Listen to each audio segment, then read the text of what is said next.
C'était une sortie longue dans le cadre voilà, du marathon de Metz. Avec mon entraîneur Bastien Perrault, on avait décidé de faire ce type d'entraînement, c'est-à-dire un gros échauffement. Ce qui s'est passé, j'ai fait 9 km d'échauffement. J'ai fait le semi et encore 2 km de récup. Donc ça me faisait 32 km avec une allure bien donnée sur le semi. Donc voilà, mais je suis très content de la manière dont ça s'est goupillé. J'ai fait 1h05 35 au semi. Avec un départ vraiment très très lent, on est passé en 15,58 au 5000. Donc j'ai mené de bout en bout. Donc je suis très content parce qu'il y avait la manière aussi, puis il y avait pas mal de choses à mettre en place par rapport à l'équipement, par rapport au ravito, tout ça. Donc non, je suis très content, les choses se mettent en place, donc c'est cool.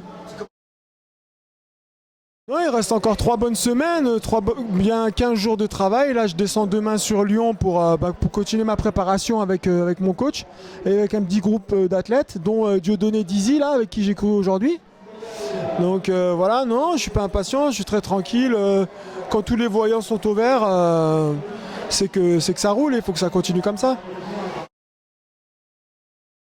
Oui, il y a des choses que je faisais pas auparavant, c'est certain. Après, voilà, par rapport à mon entraînement d'habitude, on rajoute 30% en quantité. Voilà, sous des allures un tout petit peu moins rapides, mais voilà, un petit exemple. Avant, je faisais 20 x 400, maintenant j'en fais 30. Avant, je faisais des séances de 9 bornes, là, c'est des séances de 15 bornes. Donc voilà, après, c'est une discipline qui demande beaucoup de concentration, d'abnégation, de souffrance. Et surtout, c'est une discipline aussi, il faut être très patient.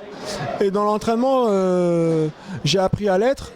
Et voilà, à l'entraînement en ce moment, la prépa, j'essaie d'appliquer pas mal de choses sur la tactique de course. Et ces choses-là, avec mon coach, on essaie de mettre les choses en place. Et aujourd'hui, ça faisait partie de la prépa. Et voilà, après la manière dont j'ai fait ça aujourd'hui, c'est de bon augure pour la suite. Ouais. J'ai une idée de ce que je peux faire à New York.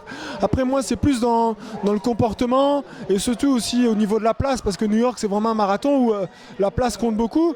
Mais ce qui est certain c'est qu'aujourd'hui j'ai les armes pour bien me comporter au très haut niveau mondial.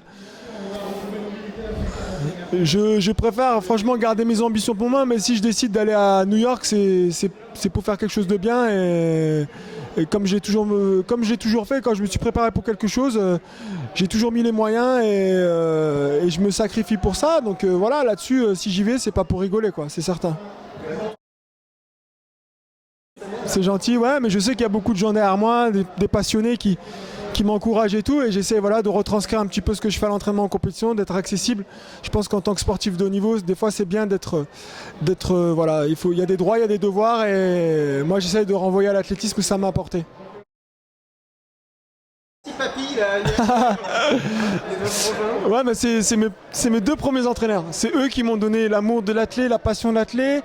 Et c'est des gens avec qui j'ai un grand respect. Et à chaque fois que je les vois, je suis ému parce que ça me rappelle beaucoup de souvenirs. Mais voilà, ça fait 20 ans que je cours maintenant. Et ces mecs-là, ils m'ont ramené, ils m'ont sorti de mon quartier, ils m'ont offert des chaussures pour m'entraîner, plein de choses.